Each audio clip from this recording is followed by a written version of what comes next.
Lições bíblicas. Os valores do Reino de Deus. A relevância do Sermão do Monte para a Igreja de Cristo. Lição 5. O casamento é para sempre. Texto áureo. Assim não são mais dois, mas uma só carne.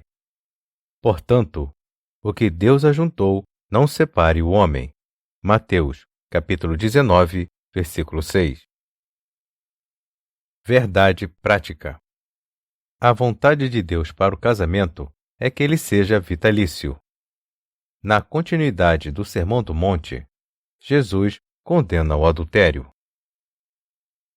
Leitura bíblica em classe. Mateus, capítulo 5, versículos de 27 a 32. Ouvistes que foi dito aos antigos: não cometerás adultério. Eu, porém, vos digo que qualquer que atentar numa mulher para a cobiçar, já em seu coração cometeu adultério com ela.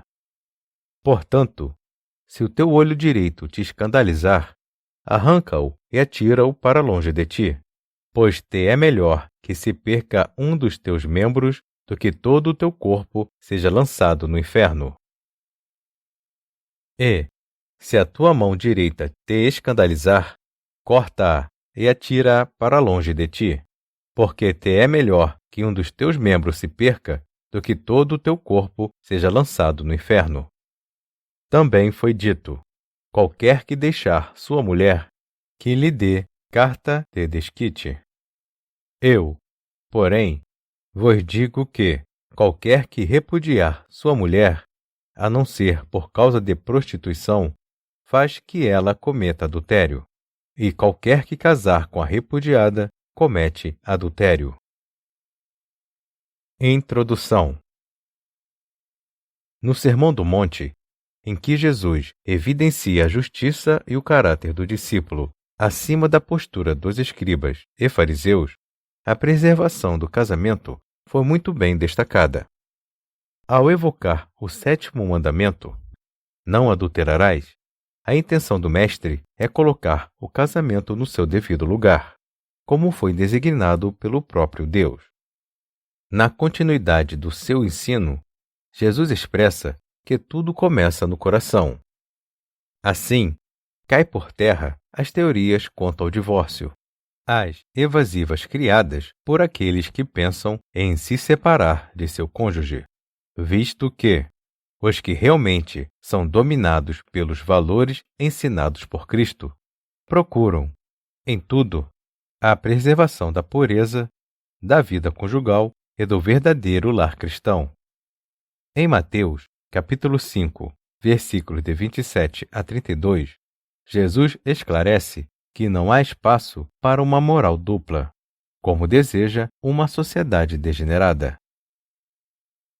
Tópico 1. A condenação do adultério. 1. Definição de adultério. No grego, temos o verbo moixeuo, cometer adultério, ser um adúltero, ter relação ilícita com a mulher de outro. Da mulher, permitir adultério, ser devassa.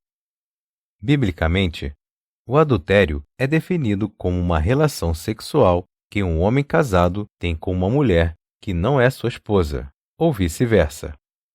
A idolatria era chamada, figuradamente, de adultério. Jamais se deve pensar que as ordens divinas em relação ao adultério fossem pesadas demais. Na verdade, por meio dessas prescrições da lei, o que se colinava era preservar o casamento, a fidelidade conjugal, a família. O mandamento não adulterarás trata-se de um dique que preserva a fidelidade conjugal e a família, a célula máter da sociedade. 2. A posição de Jesus quanto ao adultério. Para Jesus, a gênese do adultério está no coração, começando com um olhar cobiçoso e pensamentos impuros, que levam à prática sexual ilícita. O posicionamento do mestre vai além de tudo o que, No Antigo Testamento, era permitido ao homem divorciar-se de sua mulher. Cristo vai ao cerne da questão e fala de um coração profano e contaminado, capaz de olhar cobiçosamente para uma mulher e, sem motivo, conceder carta de divórcio à esposa. No seu sermão, Jesus evidencia a importância de homens e mulheres absterem-se de pensamentos impuros, tanto fora como dentro do casamento, pois é dessa forma que se consegue manter a pureza em 3 níveis: sexual, moral e social. Precisamos ter a consciência de que, perante Deus, como bem expressou Cristo, uma intenção errada é tão pecaminosa quanto um ato. Por isso, devemos sempre buscar pensamentos puros e bons. 3. Os males do adultério. O adultério é sempre prejudicial para a estrutura familiar, e qualquer infidelidade no relacionamento a 2 sempre será ruim, pois gera desconfiança, feridas emocionais, desvalorização, desrespeito, fraqueza e queda na vida espiritual. Por isso, é importante evitar tanto a prática do ato como os pensamentos indevidos. Além disso, os prejuízos espirituais são ainda maiores. Não havendo pureza em seus pensamentos, nem havendo lealdade com seu cônjuge, o relacionamento entra em perigo e deturpa a mente do cristão, que, tendo a mente de Cristo, só deve pensar coisas boas. O adultério deve ser evitado a todo custo, pois suas consequências são devastadoras. Além de ser pecado, fere a santidade de Deus. Sinopse 1. O Senhor Jesus condena claramente a prática do adultério. Tópico 2. O que rege o coração regerá o corpo. 1. O que procede do coração. O pecado não está restrito apenas ao ato, mas também a pensamentos impuros, malignos, cuja fonte é o coração. Do hebraico, coração, lebab, fala do homem interior, mente, vontade, alma, inteligência. Trata-se do lugar dos desejos, das emoções e paixões. No seu aspecto figurativo, o coração refere-se ao caráter moral. Um cristão que tem um coração transformado tem um viver totalmente diferente, visto que seu coração é regido pela palavra. 2. O homem é o que pensa. É sabido por todos que o homem é o que ele pensa ou sente.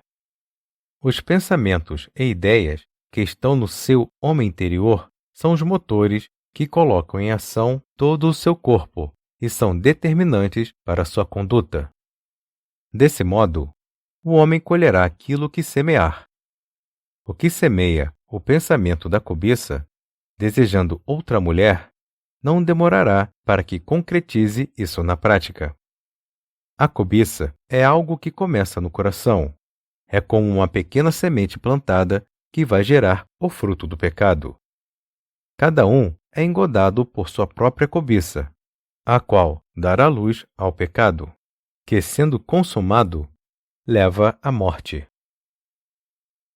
O Senhor Jesus falou que aquilo que rege o coração se evidenciará no viver diário de uma pessoa, por meio de seus atos, o que foi muito bem explicado por Paulo, quando chamou de obras da carne as ações produzidas por um coração pecaminoso.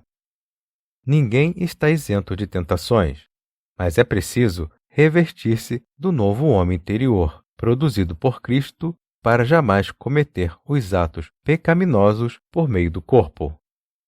A saída é pedir para Jesus fazer a transformação e nos dar um novo coração. 3. Sujeitando o corpo ao Espírito Santo. O caminho para que o cristão possa dominar bem o corpo é viver na dependência do Espírito Santo. Jesus fez uso de figuras de linguagem e de modo hiperbólico para mostrar como se deve fazer para vencer os instintos sexuais. Ao sugerir: se o teu olho direito te escandalizar, arranca-o e atira fora para longe de ti, Cristo não tinha intenção de incitar alguém a praticar a mutilação dos membros do corpo. O uso aqui é totalmente metafórico, dando ênfase de como o cristão pode crucificar a carne com suas paixões e sujeitar o seu corpo ao espírito, para que não seja instrumento do pecado. Jesus não estava falando de cortar algum membro do corpo, pois nada disso valeria enquanto o coração ainda estivesse cheio de pecado. Um coração transformado pelo poder de Cristo mostrará atitudes de sacrifício que visam glorificar a Deus. Sinopse 2. O que procede do coração e permeia o pensamento do homem determinarão seu comportamento. Tópico 3. A indissolubilidade do casamento. 1. O casamento na perspectiva bíblica. Sabemos que o casamento é a mais fundamental de todas as instituições sociais. Na perspectiva divina, o casamento deve ser uma união permanente, em que homem e mulher entram em uma aliança, a fim de construir uma união única, na mais perfeita intimidade. Não querendo jamais que os votos do casamento fossem quebrados, Deus deu a ordem: não adulterarás. A singularidade dessa maravilhosa união foi destacada por Cristo quando falou do vínculo conjugal, expressando que não são mais dois, mas uma só carne. Paulo via essa união de maneira tão cândida que comparou o amor de Cristo, que se sacrificou pela Igreja, ao amor do marido para com a sua esposa. 2. O que fazer para que o casamento seja para sempre? Um casal que vive a vida a dois, em amor, irá construir a mais bela e perfeita união, ainda que enfrente lutas e reveses nesta vida. O casamento deve ser construído com base em respeito, amizade, bom tratamento, carinho, dignidade, entre outros. Como bem disse o apóstolo Pedro, se tudo isso estiver presente no casamento, ele será para sempre.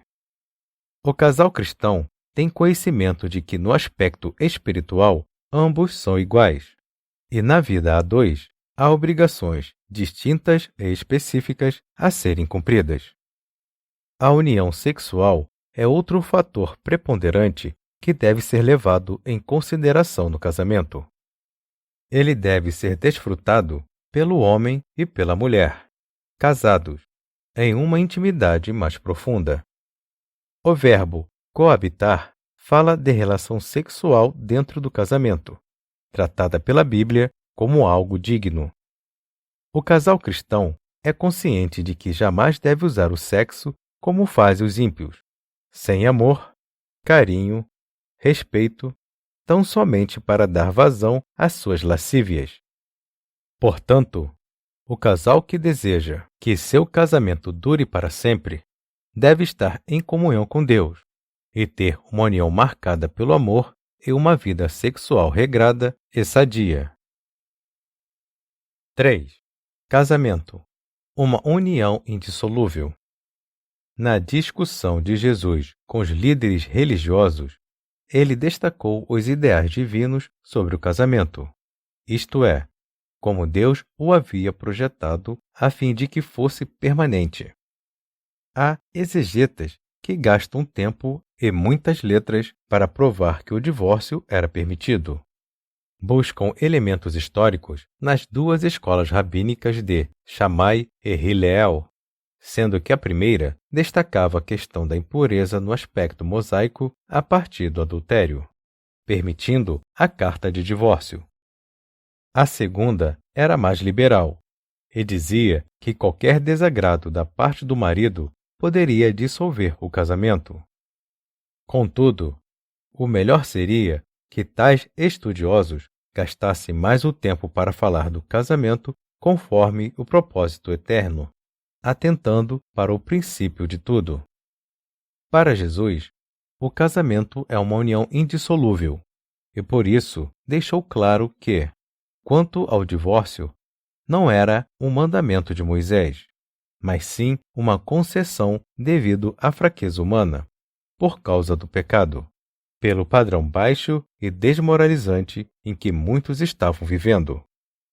Enquanto a lei permitia o divórcio, Jesus salienta que isso significava legalizar o adultério. Sempre é dolorido falar sobre divórcio, visto que já se trata da destruição de um casamento. Porém, como servos de Deus, precisamos dizer que a comunidade de salvos que quer viver o padrão do reino de Deus, com suas bem-aventuranças, precisa entender que o ideal divino é a indissolubilidade da vida a dois, tanto física como espiritualmente, seguindo o padrão divino do Éden. Os dois serão uma só carne. Sinopse 3. Na perspectiva bíblica, o casamento é uma união indissolúvel. Conclusão. Pela palavra de Deus, compreendemos que o casamento é para sempre, mas sua construção depende de uma vivência com Deus e um relacionamento marcado pelo amor. Frente aos problemas que possam surgir, o caminho não é o divórcio. Os cônjuges devem agir com boa vontade e sacrifícios, buscando sabedoria divina para que se volte à verdadeira harmonia, com a presença de Jesus.